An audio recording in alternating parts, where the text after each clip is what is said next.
Hi. Because things are working out less and less here, as you know, I went through a thing about a year ago where I lost my internet, like almost a year ago. And what happened is they shut down all the 3G internet in my area, so I lost my unlimited 3G plan. And in the meantime, having no internet, I tried some stick modems, or I was going to try a stick modem to work, and I actually contacted Verizon by phone and ordered a Verizon stick modem, and then it never came, and they told me that the order didn't exist, but they charged my card, and I had to go through a credit card dispute and place a new order to straighten it out. And when I placed the new order, they did the same thing to me again, and I had to do a second dispute.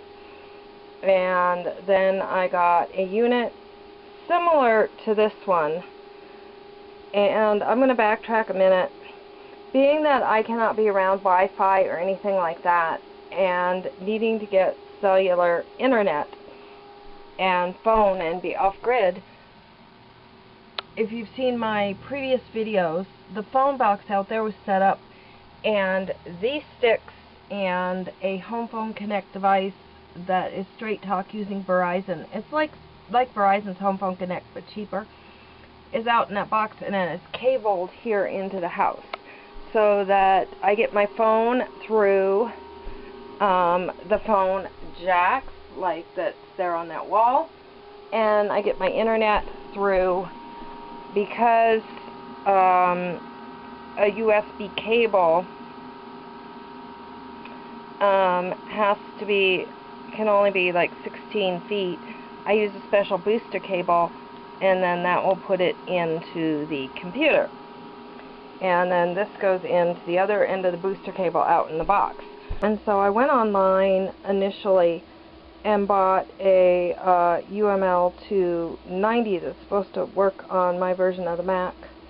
And it does not. The UML 290 USB modem does not work. The Pantech does not work on a Mac. And so they do have some that have boxes that are printed that say it now works on Mac, but I wouldn't trust it. So after that experience, I went and I bought the UML 295. That definitely does work on the Mac. It's by Pantech, and it's a global modem. It's supposed to work on any GSM carrier and any CDMA carrier, both, either or.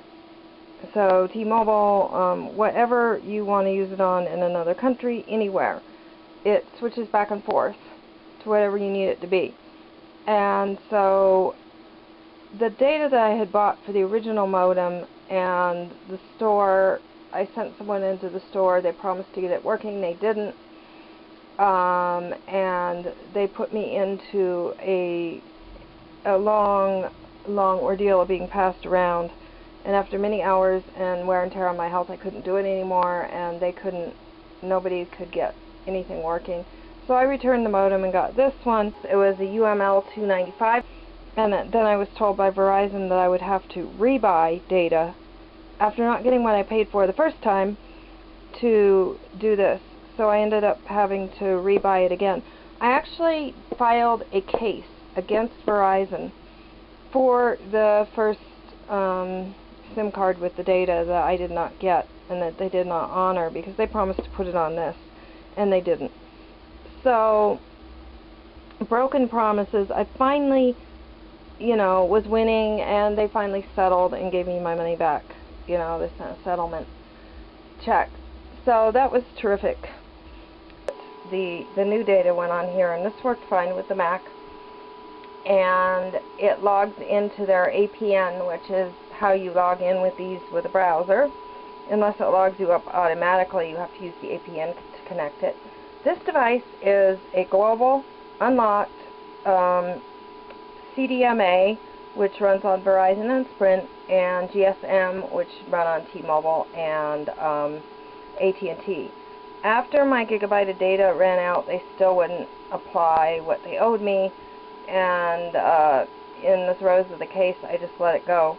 And so I'm back to trying to figure out mobile internet, because things are getting worse here.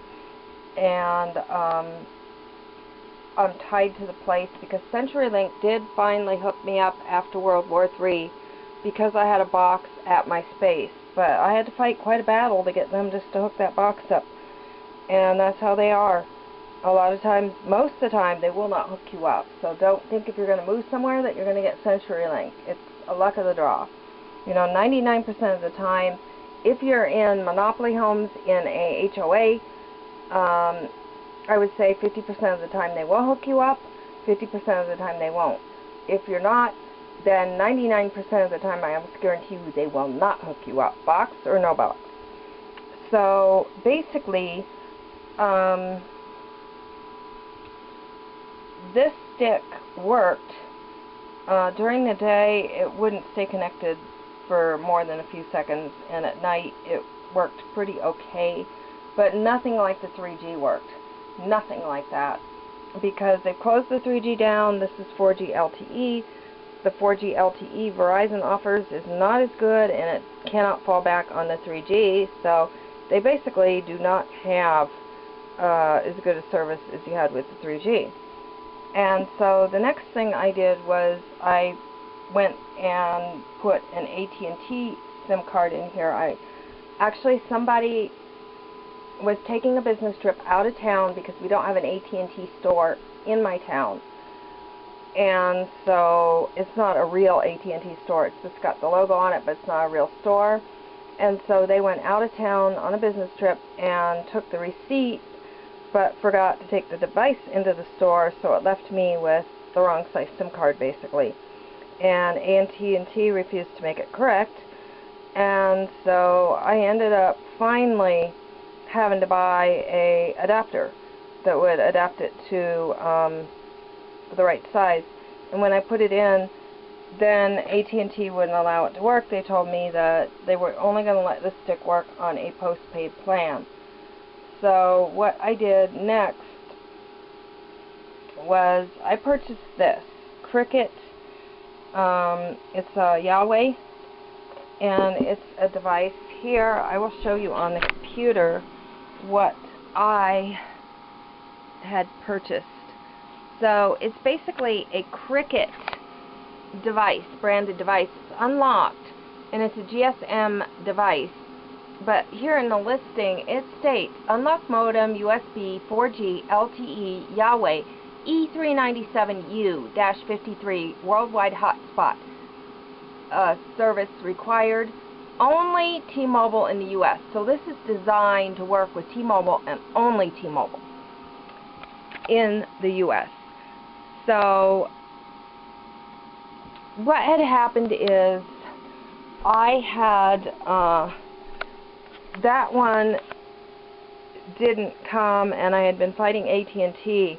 Actually, during my fight with AT&T, I signed up for a postpaid T-Mobile. It was supposed to be 2 gigs of 4G LTE, and then after that it would drop down. They told me 3 gigs.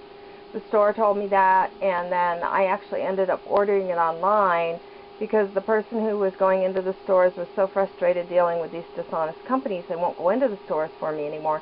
So I ordered it online, and they also told me, you know, it's 4G, 2 gigs, and it will go down to 3G. And they quoted me a price, but then that price was only for auto pay, and I kept signing up for auto pay. They kept taking it off. I kept signing up for auto pay. They kept taking it off. And another thing about T-Mobile is they won't give you anything in writing, so that way they can bait and switch it later. I've been through this with them before. I couldn't have a plan with them because they baited and switched it, and they told me one thing and then charged me another, and they're really good. They do that a lot, so that's why they don't give you anything in writing. So I'm still kind of like battling that out, but I also ordered, after talking to T-Mobile, I also ordered this one. It's a Huawei E372, because that way I could run AT&T in one and T-Mobile in this Cricket one. And so basically the specifications for T-Mobile are here, and they do match some of what's in the area. Now the GSM specifications for the Pantech stick do not match what's in my area. And then this other stick has even more matching specifications for the GSM for my area. So I was going to put the AT&T in this one and the T-Mobile in the Cricket one. This one came first, so I put the AT&T in here, and it took like days of fighting with AT&T to get them to allow it and to activate it, and talking to supervisors, they, you know, it wouldn't work, they didn't want to let it work, but they're supposed to let it work, and so after that I ended up sick, so I've been doing a lot of stops and starts over the weeks trying to get this to work, and so I have like 2 more days left on my AT&T service to try to see how it goes. And then when this arrived, I put the T-Mobile in, and the device is funky. When I got the device, it showed it had been pried open, like right here.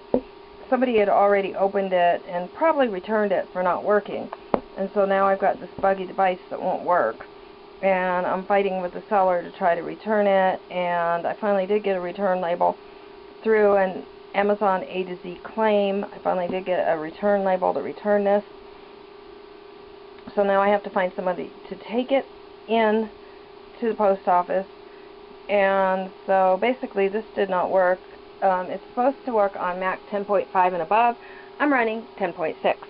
So it's supposed to work, but it doesn't. It does not work on T-Mobile as the listing stated it only works on.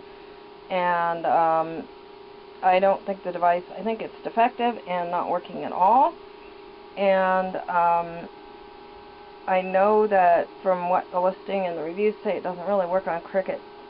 So I ended up putting the AT&T in this device, and after a big days and days of fighting, hours and hours, 16 hours trying to get a manager with AT&T, I finally got it. Finally, between me and the manager together and our technical skills put together, we got it to work. And so it's been working on that. Now, its connection is almost as bad as the Verizon, but it does have the 3G to fall back on. So I'm actually getting sometimes connections in the day. They don't last very long, and at night I'm able to actually do something with it. So it's better than this, but not by much. It's still pretty poor. It's barely usable. So, and this stick did not work at all. So after my AT&T data is used up and I kind of see how that goes, I'm going to have the handyman try the T-Mobile in this stick, and I will let you know how that goes.